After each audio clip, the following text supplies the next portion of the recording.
भाजपनं आपलं लक्ष आगामी लोकसभा निवडणुकीवर केंद्रित केलेलं दिसतंय। मुख्यमंत्री एकनाथ शिंदे, उपमुख्यमंत्री अजित पवार यांना सोबत घेऊन भाजप यंदाची निवडणूक लढवणार असल्याचं आपल्याला दिसतंय। तर शिवसेना, ठाकरे गट, शरद पवार गट आणि काँग्रेस यांच्या विरोधात निवडणूक लढण्यासाठी भाजप नव्या दमाचे उमेदवार देणार असल्याचंही बोललं जातं। आगामी लोकसभा निवडणुकीच्या पार्श्वभूमीवर भाजपच्या गोटातून मोठी बातमी समोर येत आहे की येणाऱ्या लोकसभा निवडणुकीसाठी भाजपनं चाचपणी सुरू केली आहे।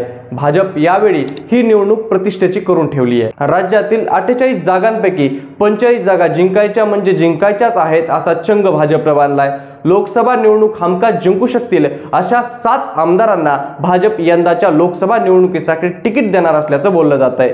यात 3 विद्यमान मंत्री आहेत, तर विधानसभेचे अध्यक्ष राहुल नार्वेकर यांच्याही नावाचा समावेश यामध्ये आहे। लोकसभेच्या 45+ मिशनसाठी भाजपकडून ही रणनीती आखली जात आहे। नेत्यांची मतदारसंघातील लोकप्रियता, त्यांच्या मतदारसंघातील जातीय समीकरणं हे सगळं पाहून भाजप या आमदारांना येत्या लोकसभेच्या निवडणुकीसाठी, खासदारकीसाठी रिंगणामध्ये उतरवणार आहे।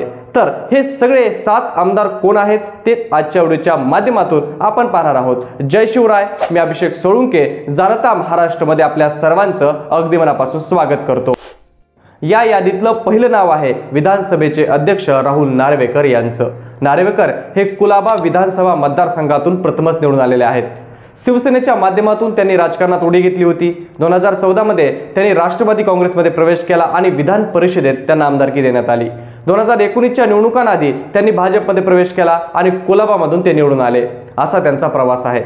तर उद्धव ठाकरे यांचं सरकार जाऊन शिंदे सरकार आलं। या सत्ता बदलामध्ये राहुल नार्वेकर हे विधानसभेचे अध्यक्ष झाले। राहुल नार्वेकर यांना दक्षिण मुंबई येथून लोकसभेचं तिकीट देण्याची शक्यता आहे असं बोललं जात आहे। मुंबई दक्षिण या मतदारसंघात शिवसेना ठाकरे गटाची ताकद अधिक आहे। शिवसेना उबाटा गटाचे अरविंद सावंत हे इथून 2 वेळा खासदार म्हणून निवडून आलेले आहेत। परंतु या जागेवर शिंदे गट देखील आपला दावा सांगू शकतं, कारण मागच काँग्रेसमधून मिलिंद देवरा हे शिंदे गटामध्ये त्यांनी प्रवेश मिळवला आहे। म्हणून ही जागा कोणाला सुटेल यावर या मतदारसंघातील गणित आधारलेले आहेत। आता यानंतरचं आपल्या लिस्टमधलं दुसरं नाव आहे वनमंत्री सुधीर मुनगंटीवार यांचं। भाजपचे ज्येष्ठ मंत्री सुधीर मुनगंटीवार यांना भाजप चंद्रपूर लोकसभा मतदारसंघातून संधी देण्याची शक्यता आहे। वयाच्या 17व्या वर्षी विद्यार्थी संघटनेच्या माध्यमातून सुधीर मुनगंटीवार हे राजकारणात आले। 1989 आणि 91 मध्ये त्यांनी चंद्रपूर लोकसभेची निवडणूक लढवली, मात्र त्यात त्यांचा पराभव झाला। 1993 मध्ये भारतीय जनता युवा मोर्चाचे ते उपाध्यक्ष झाले। 1995 मध्ये त्यांनी चंद्रपूर विधानसभा निवडणूक लढवली आणि तब्बल 55,000 एवढ्या मताधिक्यानं ती निवडणूक जिंकली सुद्धा। तेव्हापासून आजतागायत हा मतदारसंघ भाजपच्या ताब्यात आहे। 2010 ते 2013 या काळामध्ये महाराष्ट्र भाजपचे ते अध्यक्ष होते। त्यानंतर महाराष्ट्राचे अर्थमंत्री, वनमंत्री, क्रीडा मंत्री आणि अशी विविध खाती त्यांनी सांभाळलेली आहेत। 2019च्या लोकसभा निवडणुकीत चंद्रपूरमधून काँग्रेसचे सुरेश धानोरकर यांनी तत्कालीन केंद्रीय मंत्री हंसराज अहिर यांचा पराभव केला होता।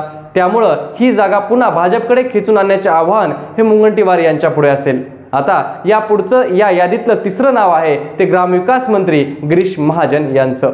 जळगाव जिल्ह्यातील जामनेर विधानसभा मतदारसंघातून 1995 पासून आजपर्यंत हा मतदारसंघ भाजपच्या ताब्यात आहे। गिरीश महाजन हे 1978 पासून राजकारणात आहेत। अखिल भारतीय विद्यार्थी परिषदेचे तालुकाध्यक्ष ते राज्याचे विद्यमान मंत्री असा त्यांचा राजकीय प्रवास आहे।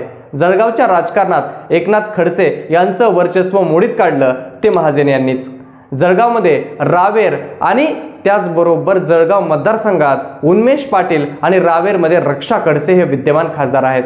एकनाथ खडसे यांनी राष्ट्रवादीमध्ये प्रवेश केला, त्यामुळे रक्षा खडसे यांना डावलून गिरीश महाजन यांना रावेर मतदारसंघातून उमेदवारी देण्याची शक्यता ही नाकारता येत नाहीये।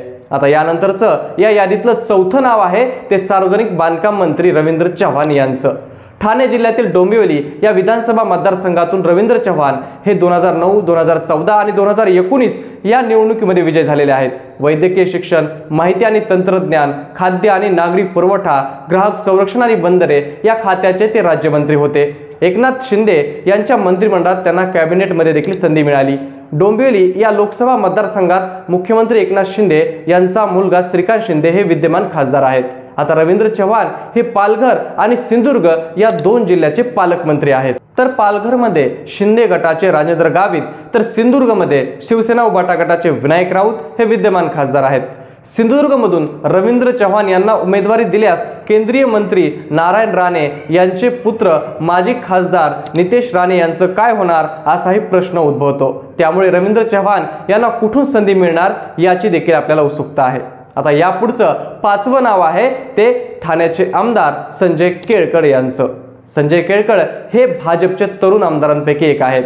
2014च्या विधानसभा निवडणुकीत ते विधानसभेवर निवडून गेले। विशेष म्हणजे 1985ला शिवसेनेच्या ताब्यात असलेल्या गडाला त्यांनी सुरुंग लावत विधानसभेमध्ये प्रवेश केला। तर ठाणे लोकसभा मतदारसंघावर सध्या शिवसेना ठाकरे गटाचे राजन विचारे हे सध्या विद्यमान खासदार आहेत। राजन विचारे हे धर्मवीर आनंद दिघे यांच्या तालमीत घडलेले आहेत। त्यामुळे इथली लढत केळकर विरुद्ध विचारे की शिंदे विरुद्ध विचारे अशी होती ही पाहण्यासारखी असेल।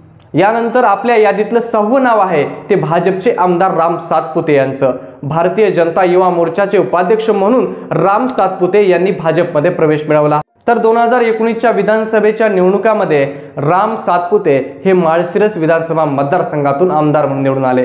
तर राज्यातील महाविकास आघाडी सरकारविरोधात त्यांनी आक्रमक भूमिका घेतली होती। त्यामुळे राम सातपुते यांचं नाव सातत्यानं चर्चेत राहिलं आणि त्यामुळे त्यांच्या नावाची देखील चर्चा लोकसभेसाठी आहे असं बोललं जातंय। माळशिरस हा माढा लोकसभा मतदारसंघात येतं। आता त्यामुळे इथं भाजपचे रणजितसिंग निंबाळकर हे विद्यमान खासदार आहेत। त्यामुळे भाजप निंबाळकर यांना डावलून सातपुते यांना उमेदवारी देईल का हे देखील पाहण्यासारखं आहे। आता यापुढचं शेवटचं म्हणजे या यादीतलं 7वं नाव आहे ते आमदार आकाश फुंडकर यांचं। माजी मंत्री आणि भाजपचे ज्येष्ठ दिवंगत नेते पांडुरंग फुंडकर यांचे आकाश फुंडकर हे चिरंजीव आहेत। आकाश फुंडकर हे भाजपा युवा मोर्चाचे महाराष्ट्र प्रदेश उपाध्यक्ष आहेत। खामगाव हा त्यांचा विधानसभा मतदारसंघ आहे। आकाश फुंडकर यांना बुलढाणा किंवा अकोला या मतदारसंघातून संधी मिळण्याची शक्यता आहे।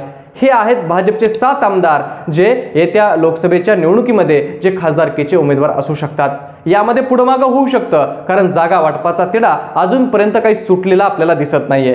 त्यामुळे भाजपचे हे 7 आमदार पुढील लोकसभा निवडणुकीमध्ये खासदारकीचे उमेदवार असू शकतात। याबद्दल आपल्याला काय वाटतं? खरंच हे 7 आमदार येत्या लोकसभेच्या निवडणुकीमध्ये आपल्या मतदारसंघातून निवडणूक जिंकू शकतात का?